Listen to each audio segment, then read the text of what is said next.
Snow na? そう、ほら。 Ah, hunto na. Ano nga? すごい。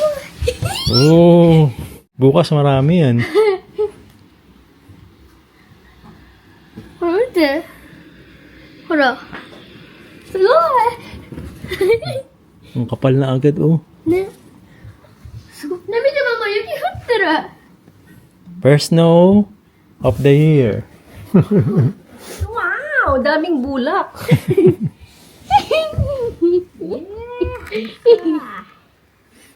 Kapal niya. Dahil kiray ng mama yan. え、そうなの Snow. Pwede ka nang gumawa ng halo-halo. Ha? Halo-halo. Bukas ka na maglaro dyan. Ne, え、めっちゃ 寒いよ. Bukas meron niya marami. Ne, うん、雪だるま作りたい。 oh, ayan, meron ka pa sa ulo. え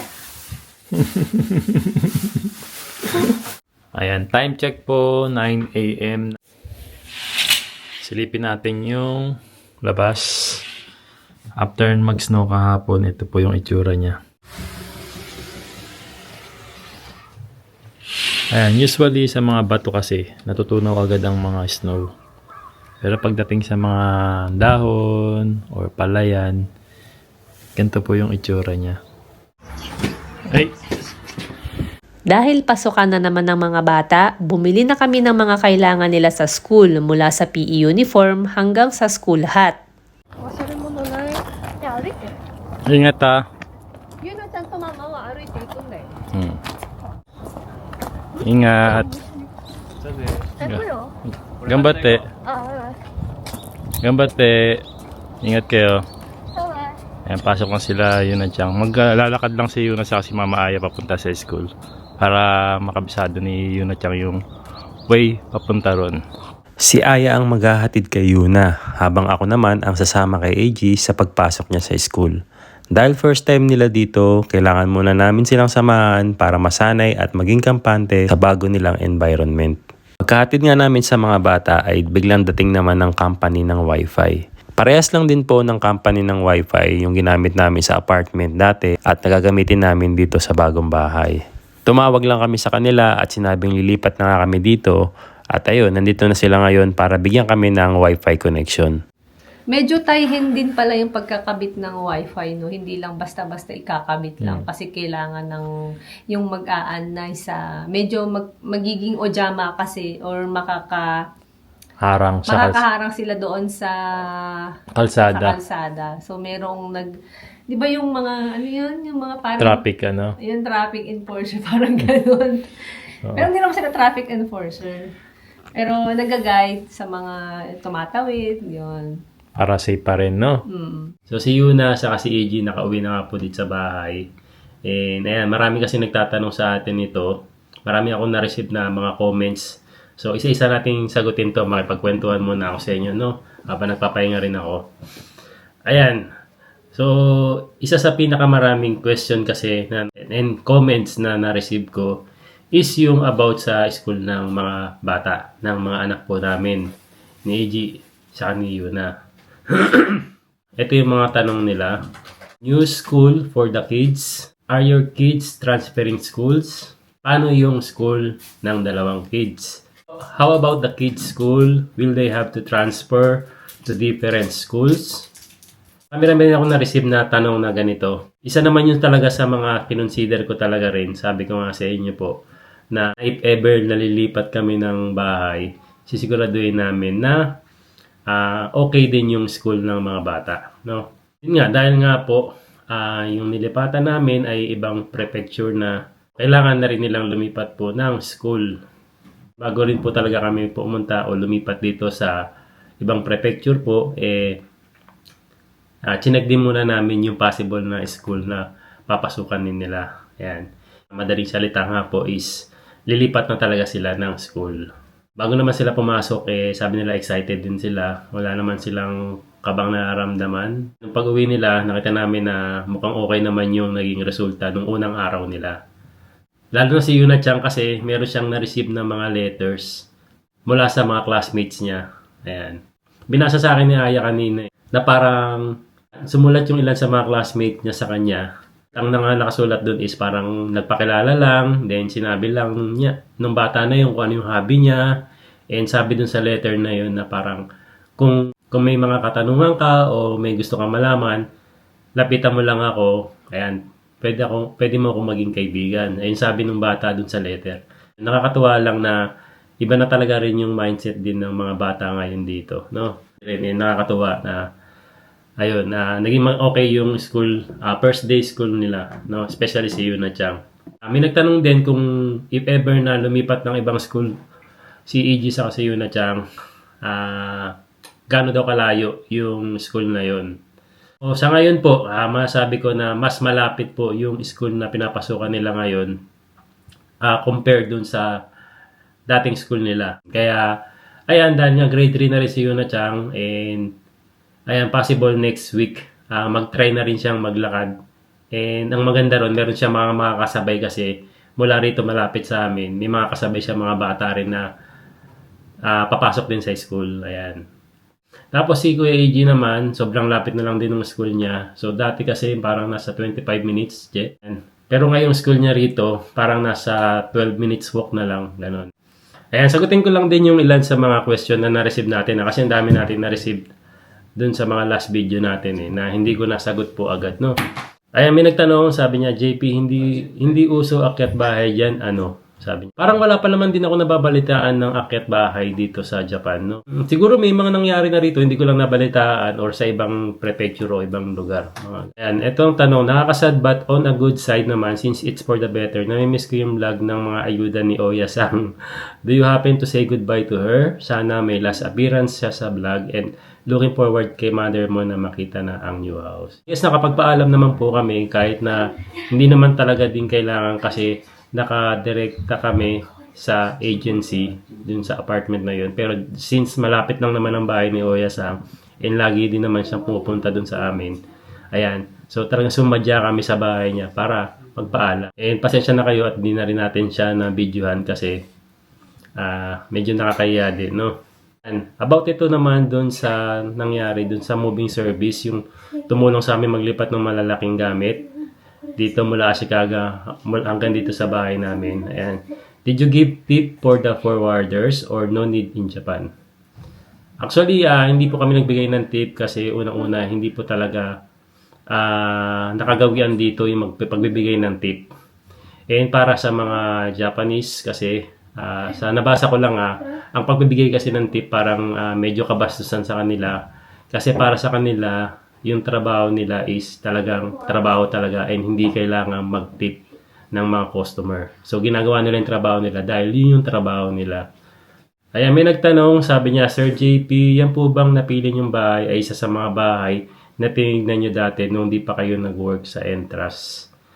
Hindi po ito yung isa sa mga bahay na tinitingnan ko or property na tinignan ko or pinakita ko. Itong bahay kasi na to, sinerch ko lang din siya. Naghanap din ako ng mga possible na magugustuhan ko.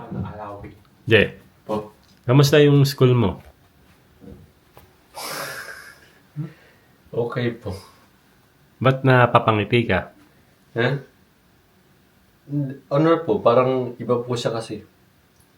Di ba po pagkatapos ng isang class nyo, ng parang subject, ay ichichikan po yun, di ba, bago matapos.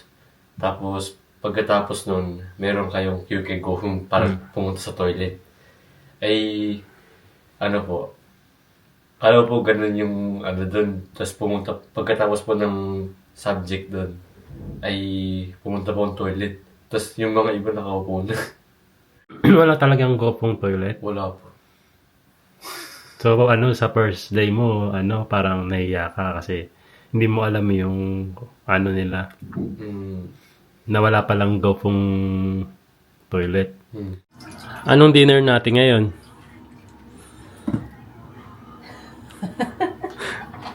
Ang dinner natin ngayon ay gyudon. Wow!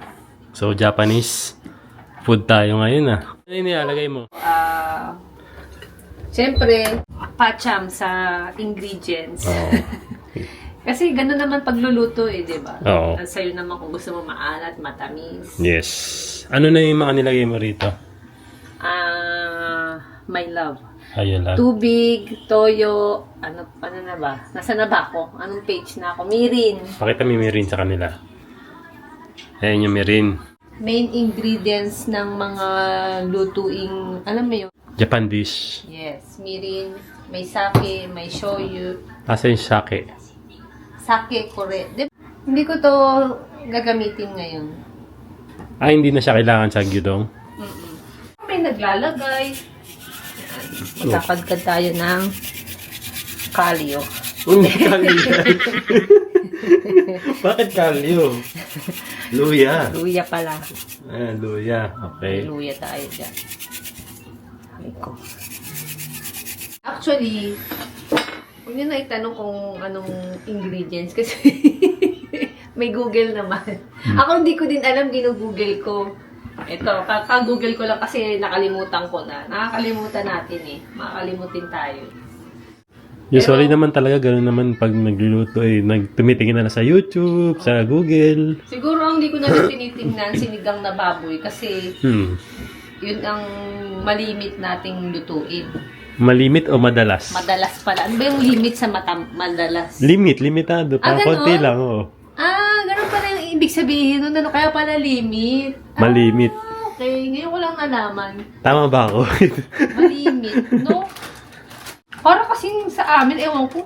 Naririnig ko kasi sa probinsya namin. Pagka nag-uusap yung mga matatanda, malimit kaming ganyan. Ibig sabihin, parang nasa isip ko, madalas. Ganun. O siguro, ibig sabihin pala nila, nililimitahan nila. Oo. Bihira, kumbaga. Bihira, Parang gano'n. okay. Minsanan. Ayan. Ganun yung mga word. Hindi madalas pala. Madalas. Every time. Every time. Maitsumo. Maitsumo.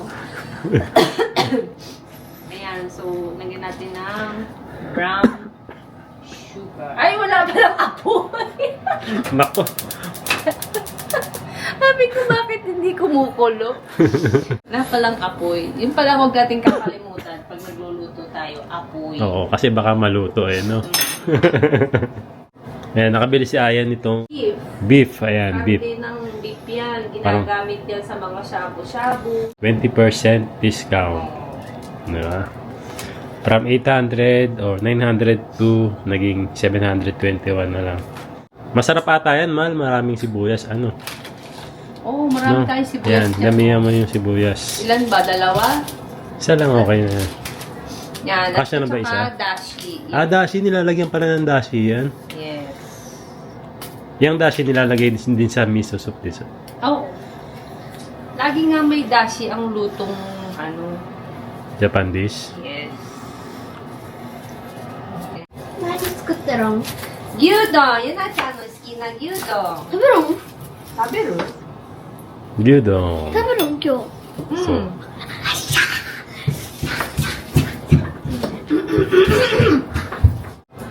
Ano?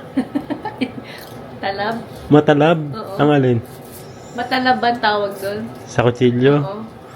Ang ibig sabihin ng matalab, Ano? effective. Oo. Matalab. Umayos ka! Oo nga! Kala mo naman nagbibiro eh. Comment nyo nga dyan kung ano ibig sabihin ng matalab. Yun na. Sana pag-aralan ko. Sarili kang dictionary. Ano bang gusto mong sabihin kasi? Ano ba yung yung hindi na siya nakakahiwa? Mapurol. Mapurol.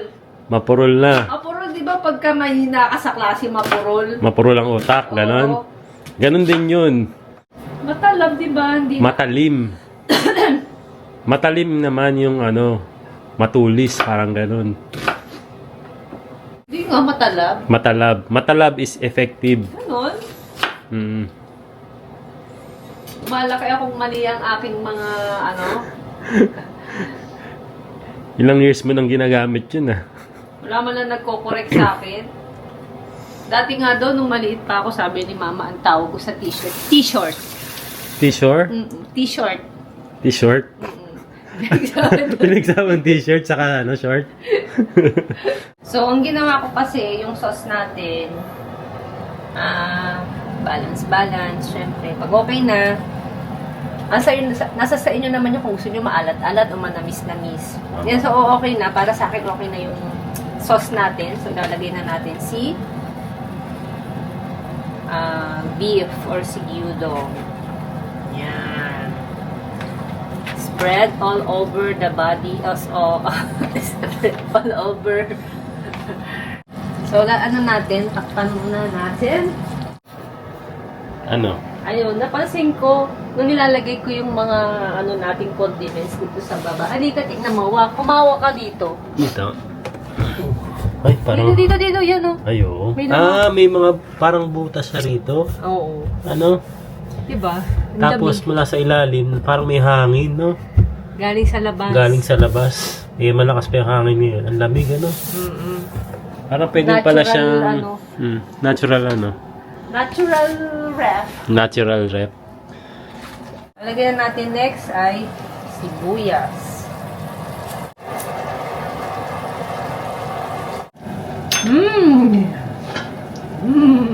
Okay na.